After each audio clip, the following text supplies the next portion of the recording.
நர்மதா சோகமாக வந்து வெளியே நின்றுப்பா. விஜயும் அங்கே நின்று பார்ப்பாரு. அதுக்கப்புறம் நர்மதா கிட்ட போய் என்னாச்சு, என்ன ப்ராஜெக்ட் பண்ணணுமா, டெமோ காட்டணுமா அப்படிங்கிற மாதிரி பேசிகிட்ருப்பாரு. நர்மதா உடனே விஜயை பார்த்து முறைப்பாங்க.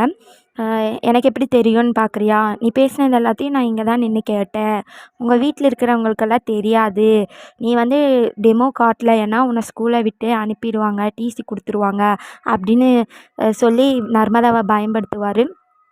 அதுக்கப்புறம் உங்கள் மிஸ் பேர் என்ன அப்படின்னு கேட்பாரு. அவள் வந்து எதுவுமே பேச மாட்டா. எனக்கு என்ன, உனக்கு டிசி கொடுத்து அனுப்பிடுவாங்க, நீ எதுவுமே பேசாமல் இப்படியே இரு அப்படிங்கிற மாதிரி சொன்ன உடனே நர்மதா பயந்துட்டு காவியா மிஸ் அப்படின்னு சொன்னோடனே, ஐயோ காவியா மிஸ்ஸா, காவியா மிஸ்ஸனாலே ரொம்ப ஸ்ட்ரிக்டாக இருப்பாங்களே, அச்சச்சோ என்ன பண்ண போறியோ அப்படிங்கிற மாதிரி அவளை ரொம்ப பயப்படுத்திகிட்டு இருப்பார். அதுக்கப்புறம் சரி உனக்கு என்னென்ன திங்ஸ் வேணும் அப்படின்னு கேட்பாரு.